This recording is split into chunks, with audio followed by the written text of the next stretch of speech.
Danny Segura for MMAJunkie.com. I'm joined by one of the legends of mixed martial arts, Vitor Belfort. Vitor, first of all, it's been a minute since we've seen you. How are you holding up in these tough times? I know you're down in Florida, right? Yes, in Florida, it's good. It's a season that I think we never gonna forget this moments, and I believe that in moments like that, it's the character is revealed, the purpose is revealed, but also I believe in the economy size is it's all the wealthy will get wealthier and the middle class and the disprivileged will suffer. So I'm trying to do as much as I can to bring things for people that they can they cannot control this. This is how the world is shaped. So I just hope that people can hold themselves, their faith, and we're gonna do all together. So we gotta pursue it onto a better place. Yeah. You're also a gym owner, right? Belfort Fitness, if I'm not mistaken, right? It's now is a we stand as BFL, so it's Belfort Fitness Lifestyle. It's a group Mhm. fitness that implement for up to 35 people max in a class, and it's my dream is always to give back. And I have the kickboxing aspect of where instead of having a treadmill, people running on a treadmill, it's everyone knows that high intensity training becomes so popular, and I think high intensity training comes from our sports. That's came a long time in 1996.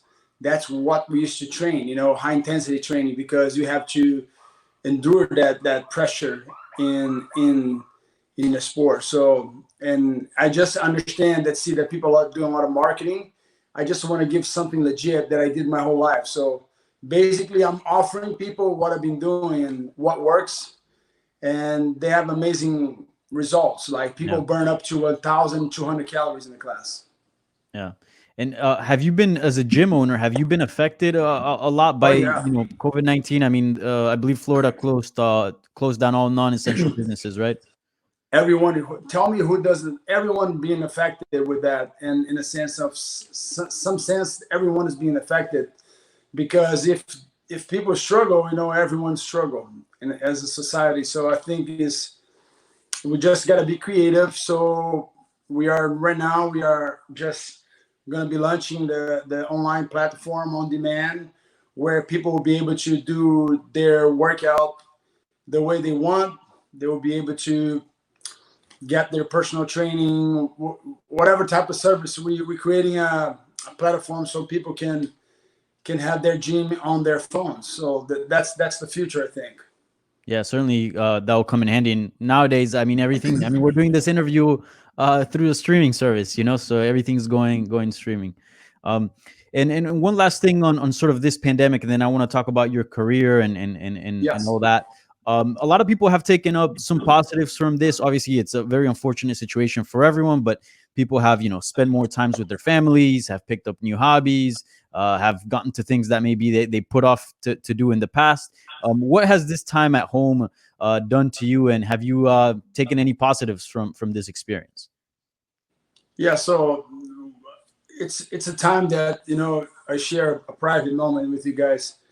This past days, my wife, really slowed me down in the sense of, okay, Victor, now is the time that we can all sit down and people keep trying to get busy. So I'm a very active person, but I think as the fighter is always in the fire flight mentality. So my wife said something very, very, very, very powerful. I think and that's will fit for you and for all of us.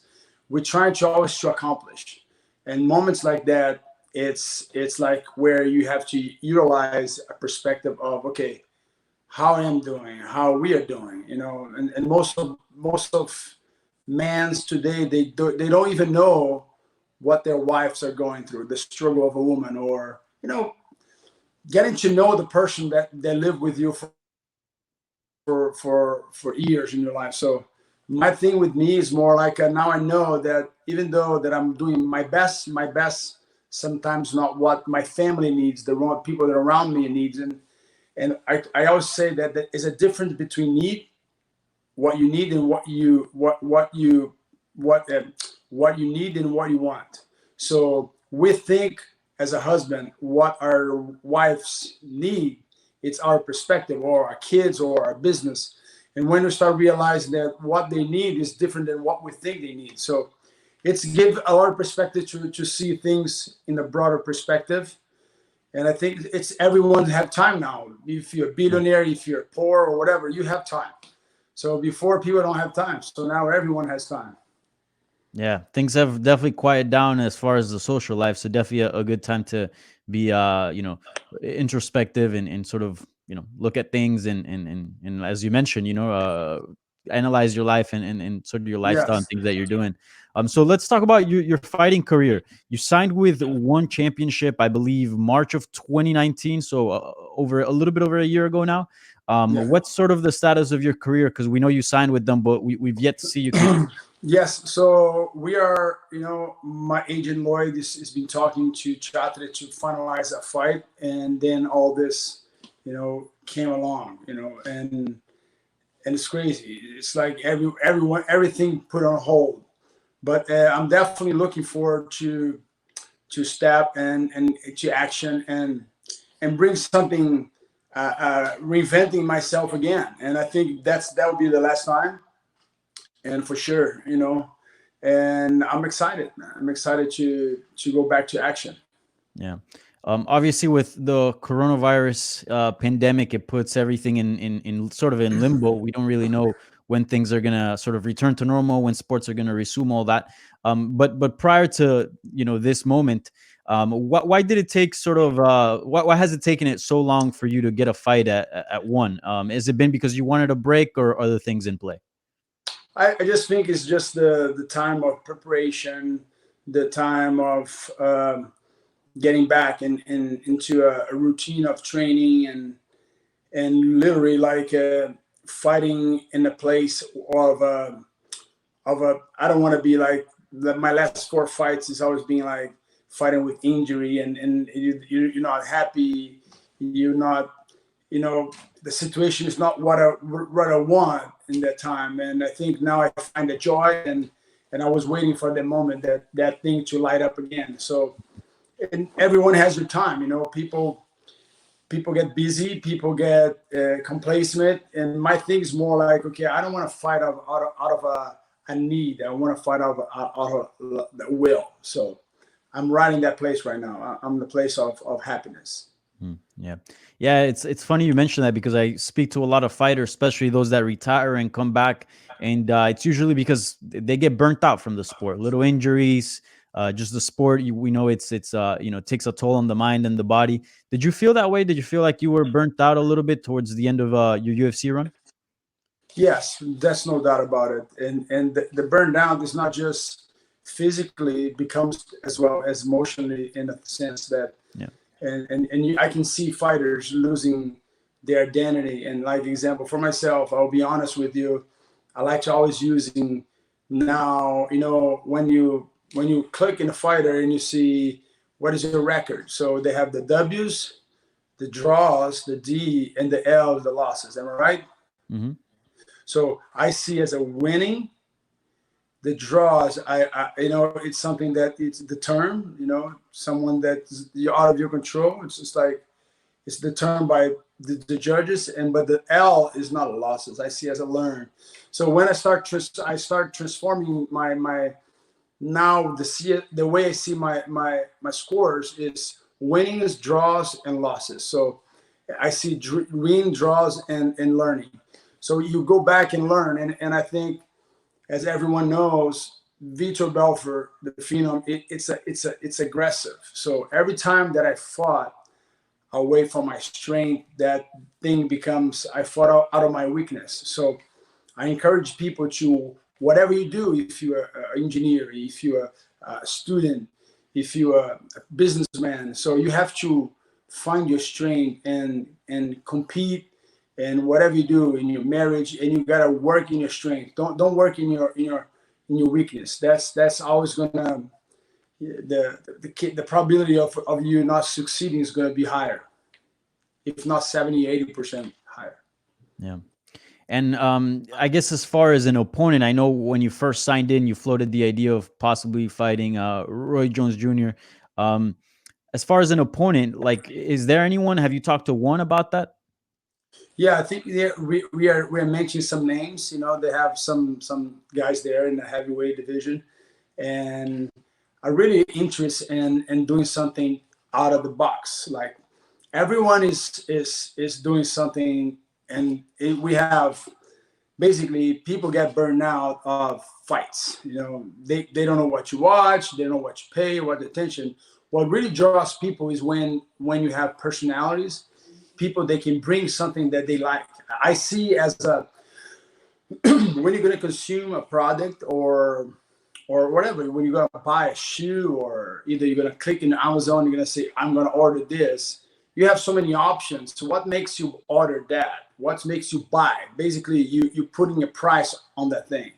Mm-hmm. So a guy like myself, you know, coming back, I think I brings a unique, I see myself as a unique product in the shelf. I'm not comparing who's better, who's best. I said I'm a unique product. So it's basically when you go buy a wine, you have all these wines, the best wine, but you have that wine that it's made on 1760 something, you know, whatever. You have the age of this. So that wine is a specific wine. Mm-hmm. So, and I believe as well that the marketplace today, one championship is really, really causing an impact in the industry because they're doing so much different things. They bring so much ideas and so much innovation. And we're talking about, you know, innovation in being a mobile, being all that. That's one. You know, you come in your mind comes one. Mm-hmm. Chapter is like that visionary that say we got to really explore the world that people are not giving too much attention. So, you know, they had like in a day, people watching broadcast live, they had like if I'm not mistaken, almost 50 million people watching the fight.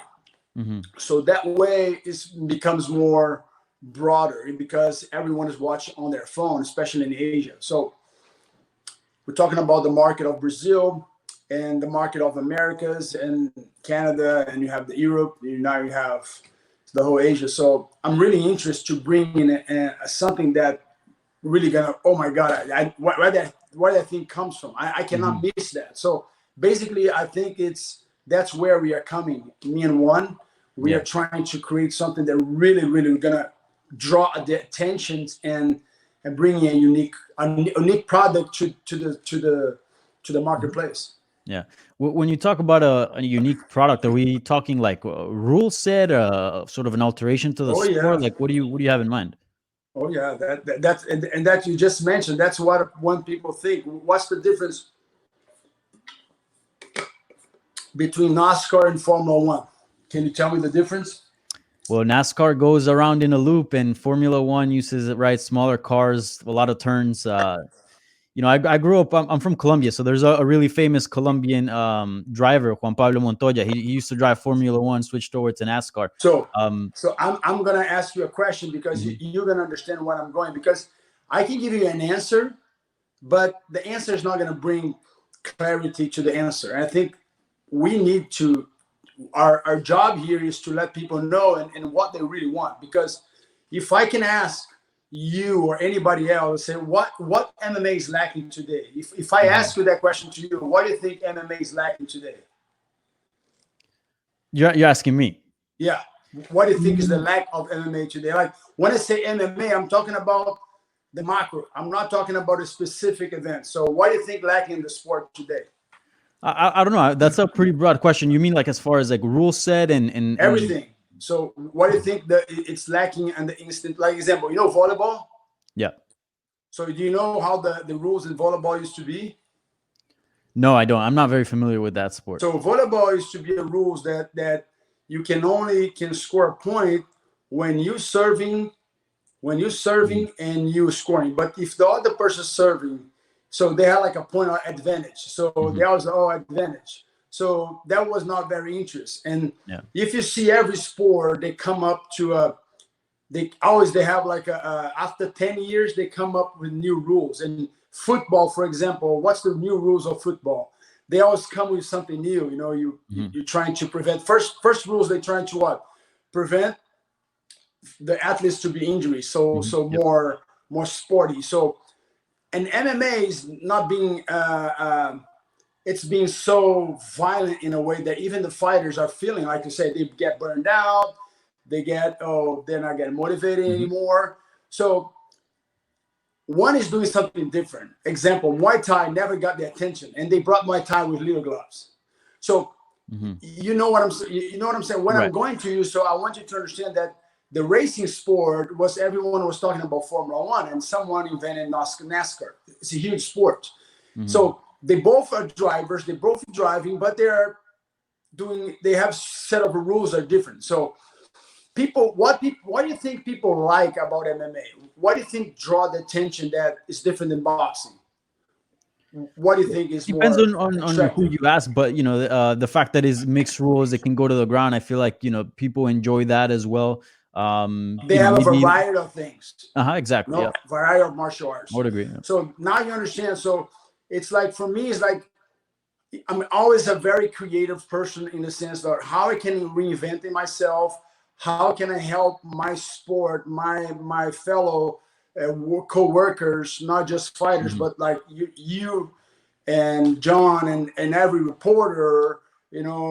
We have a huge majority of trainers and managers and agencies. So when I understand the macro of the things, I'm trying to what Vitor Belfort can still brings. I'm not doing just for me, I'm doing for a vision, for something that can, when Vitor is gone, that thing is still going, like the Ali Act, things like some fighters, they left a legacy for the sports, and some they just left legacy to watch them play. So I wanted people to look at Belfort not just as an amazing fighter, but also a guy who really had a help disrupt the industry to the next level. So I think I did that before, and I think I can do that again. Yeah, and I mean, you've been around since really the very beginning of the sport, so you've seen it changed over time.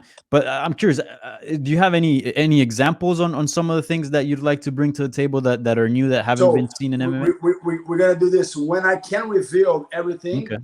I promise we're gonna do a release here with you guys. I promise, because John is a great fan of mine, and John being around for so long, and he's been covering all my fights. We had an amazing career in different places, and he built an amazing platform. But I think we are coming to that point right now where it's coming into tuition. So I can't wait.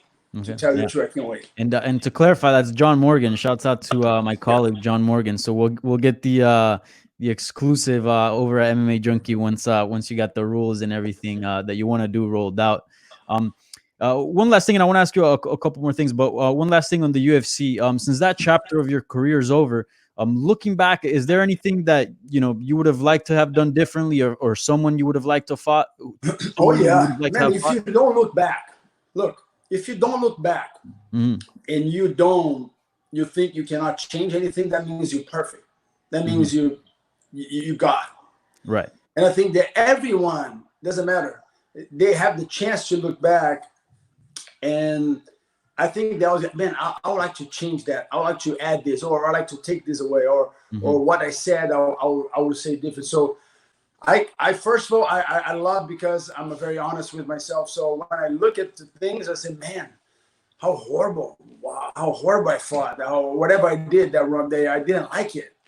I didn't like that or this. So I'm in constant evolution. I think we are, not everyone, but if you put yourself as a learner, as a student of anything, I want to learn, I want to grow, I want to mature. And the sad part is that sometimes you try, but you never do it. And then you realize, man, you know why I'm never accomplished?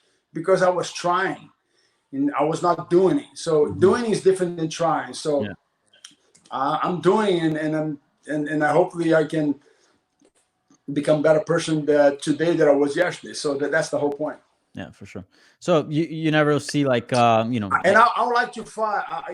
If you can say, what are the fights that you really like to fight again? I think it's, that one fight would be very intrigued. It would be fighting against Jones again. That would be good. Mhm. And maybe fighting Weidman again.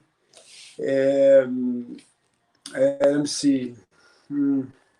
You never fought Chill, right? Yeah. Yeah, I know Chell you guys is had a little bit of a rivalry. Chell would be amazing. Chell would be amazing to whip him. Yeah. But But I'm trying to get people that I think they're in my caliber. I think Chow is it's a little, not to say, but he's a little under. But I like to fight Silver again, Vandalay and Anderson. That would be a good interest fight. yeah. And I think that's the fights that the fans will love to watch it in one day. And so they have some heavyweights as well. So I like the heavyweights. Yeah. That's one thing that I think in the heavyweight I would shine better because Right. I have power in my punches and I can move faster. I think the best athletes, they're either in the middleweight class and the light heavyweight class and the lower class as well. So Yeah. they're more completed as a fighter. But the heavyweights, they have power. So I Yeah. love to go in, and they love to trade punch to strike. So Yeah. You mentioned that, and I wanted to follow up. So at one, you want to compete at heavyweight. That's your plan. yes, Yeah. How much are you that's weighing these days? huh? How much are you weighing these days? Because you I'm look waiting jacked. 213 Okay. to for me heavyweight. Remember when I fought heavyweight in UFC, I was a 205. People Yeah. think heavyweight, they think in 220, 230. Hmm. For me, heavyweight is over 200. So for me, heavyweight is when I'm over 200. Yeah. So right now I'm fluctuating between 213, 209, 212. So I'm in that weight that it's like I'm not huge. My muscles not, but I'm just very lean and very fast and trying to be as much quick and powerful even with my age. So it's pretty excited. Yeah. And It's an adventure. yeah. Yeah. Yeah, like a ninja for sure. And I don't know if you saw this, but headlines came out recently from ESPN.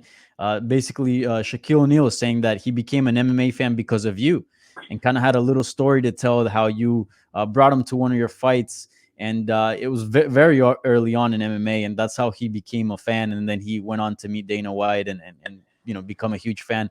What do you remember from that moment? Man, I remember so much that moment. The whole Lakers went to the event because of Shaq. What event was that? And was it my first fight in Hawaii? So, Okay. if I'm not mistaken, Kobe Bryant was there, but Kobe was 17 back then. So Wow. he just signed. I think he was just very early signed. He was not even playing, and so it was amazing, man. Because I remember Shaq came to my dressing room. So basically, that event alone is we need to make a movie about that event because I was fighting John Haas. It was like a 360 something, Wow. and right before the main event start, I remember that Mark Mustrov was my first contract. Mark Mustrov today is the current owner of the UFC gyms. Hmm. He used to own 24 Hour Fitness, so 24 Hour Fitness was sponsoring the event, and they want to pay me. They want to pay me, I think, like $200, $200 to fight. I said, you know what? I'm not gonna fly from LA to all the way to Hawaii to fight for $200. And I told he had like a manager or someone that managed all his clubs. And I say, if he pays me $10,000 if I win, and if I lose, I don't get anything. That was the deal. Shake hands, no sign anything. Hmm. And back then, I think Art David was there watching the whole event. Was the name of the event was Super Bowl II. And then right before the event, my fight, I was in the dressing room with my sensei Carson Gracie, my sparring partners, my two sparring partners were there, Rodrigo and Sergio. So I remember that Shaq came and said, "Hey, I just bet my money on you," and he had like a big Rolex, and I think it was like, "He just bet my money on you, my money on you." So he was betting things on his friends, Hmm. and I just realized, and I didn't speak English very much, but he's so giant, and Yeah, it's And I big said, jump. but Shaq was already a legend there. And then I, the referee came and said, Victor, the guy said he's not going to fight you unless there's no rules. And I mean, no rules. The only thing he wants is no biting. Okay. So, and I remember I think he blind a guy in UFC where he did a competition. He got disqualified. He's like a street fighter. So I think he put the thumb on the eyes and I think the guy lost the vision. Wow. But, and he wants to do that with me. And I was just, I didn't care about the eye. The only thing I remember is to put my hands on my private part and say, Carson, Right. I want to become a father one day. Yeah. He's gonna try to punch my private part and hit me. So I was just, that's the thing that, and Carson told the referee, tell the guy he can have a knife or a gun, whatever he wants. Tell him whatever he wants. Just get out of here. Let us warm up. And then I just said, okay, let's go. So it was totally, I had my gloves, I had the rules, I had my cup, I had my mouthpiece. And back then it was no rules, like no gloves. Since even the UFC, the first UFC, Trey Talman was no gloves. People are they never thought about what is in the future. And the way I always was when I was a kid, I was an entrepreneur. I was thinking how this thing that I'm doing is gonna be in 10 years from now. I always thought the long term. If I date a girl, I thought long term. Or if I choose a friend, I always thought long term. So, and that's how I chose my sport, because I used to do a lot of other sport as well, and I was good in many others. But I believe that MMA would be the biggest sport in combat sport, and here we are, man. Yeah, I'm guessing you won that fight, right? Yes. Yeah. What did Shaq say? Did you win him a lot of money? Yeah, he gave me a high five. He was the high five right away. Next day, he invited me to go to his game. They played the game. He gave me his shoes, but it's unfortunate. I just tagged him and I said the shoes, someone stole it from me, like a shoe. His big shoes. He signed it for me, and they stole my shoe, man. Oh, it sucks. That sucks. That's wouldn't be a memorabilia that I will never forget. So Shaq, you owe me a shoe sign. Oh yeah, and and one last thing on that story. You mentioned Kobe there when he was 17. That's pretty interesting. Did you have any interactions with him? I mean, at the time he was, yes. I obviously used to as live in famous LA. and rest in peace. I used to live in LA, and we used to train. I used to train at Gold's Gym. I see him all the time. We talk a lot when he was there, and we always exchanging, things, because we have the same age. I was a little bit older than him. But I remember I saw him coming up, rising up, and I really like his attitude. He was always there, training, doing his things, and trying to get better in the things that he controlled, and that's what made Kobe a different baller than everybody else, because I think he was paying attention on the details. And that's an awesome story. Excited. Yeah. Rest in peace, Kobe Bryant. And one final thing, and I appreciate the time. This has been a great conversation. When you came up, and at the time that you were at your most popular, and you were sort of in your prime, there was so many stars that came out of Brazil, right? Yourself, Anderson Silva, Shogun, the Nogueira brothers. I mean, Lyoto. You just keep going down the list. Yeah, I mean, at one point, I believe in the UFC, like the majority of the champions were Brazilian. So yeah, I mean, Brazil really took over the UFC, and it seems a lot of people believe, and there's certainly something to be said that sort of that market has maybe not died down, but it's definitely gone back a little bit, and we don't see as many stars as we did, back in the day. Why do you think that is? It's this. We're living in a very macro world today, and I think the places that we're going to start seeing the same thing happen to Brazil, we're going to start seeing in places like Russia, soon China, the just the markets. And as we see that, what's the markets that have been growing, and most of the markets, they start creating that solid foundation. The reason is in Brazil is just to reflect what Brazil has. Brazil is the most rich resource in natural resource, not just in sports, but in water, in minerals, in islands, in anything, fishes. Brazil, it's a place of opportunities and lands of dreams. But also, if you go back and see how Brazil was built, was discovered and built, wasn't with these people. They just want to take it. So we don't have the infrastructure in the sport of MMA. We don't have the infrastructure in most of the areas. And I think Brazil has been cleaning with the new president, Bolsonaro. He's of course, he's taking care and trying to organize, but it's a third world country that now is being affected in a way, trying to organize internally. But I always say that these places like America, Canada, it's Europe. So they have the obligation to be ahead of any third world country because they have the infrastructure, they have the support. So Brazil right now, it's in trials and struggle. But man, you don't understand. Brazil has a lot of great fighters. It's just it's need the opportunity to the lights start shining and creating that platform where the fighters can be discovered again. Mm-hmm. Yeah.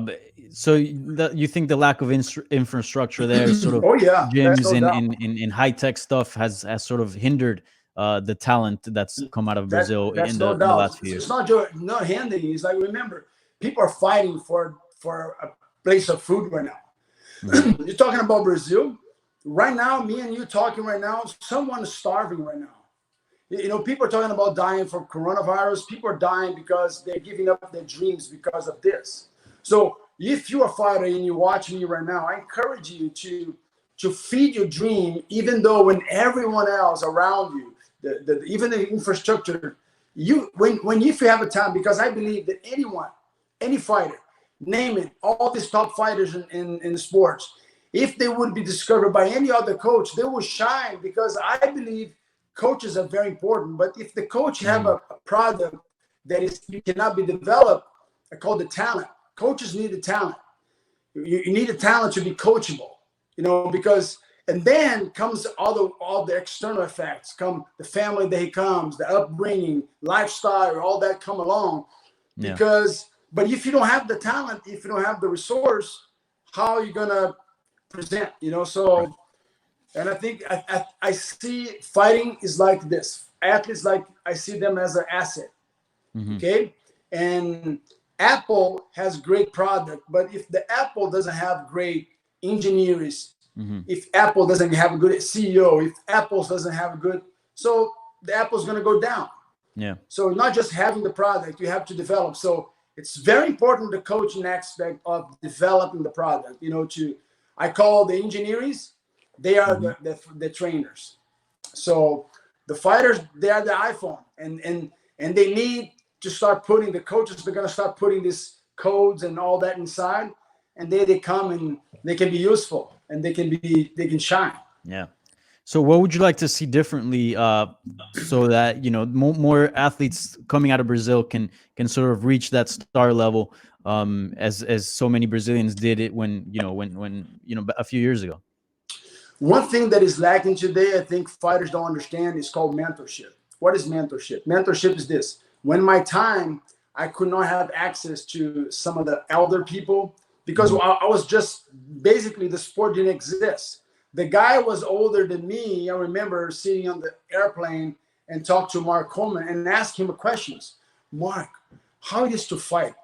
You get nervous? I was starting to interview them. So basically, I always look for mentors. But back in the days, my mentors was my opponents. So it's hard to get mentorship when you're, and now the sport is growing. I know that some of the,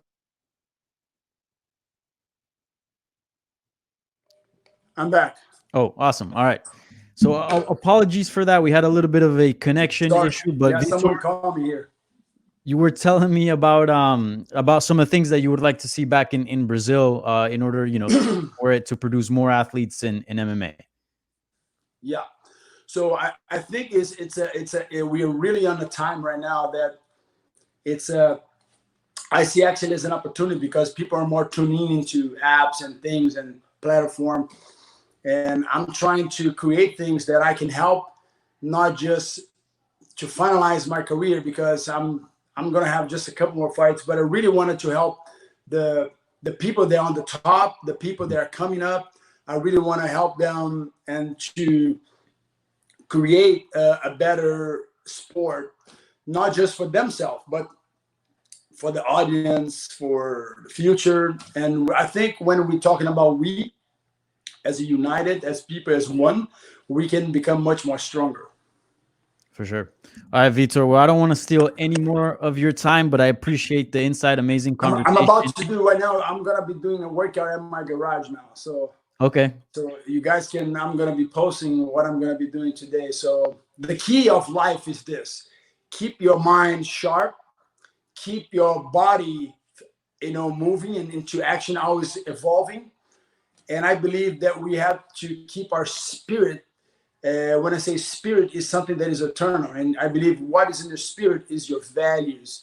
It's the things that you cannot buy in with your phone or with any type of money, but internally.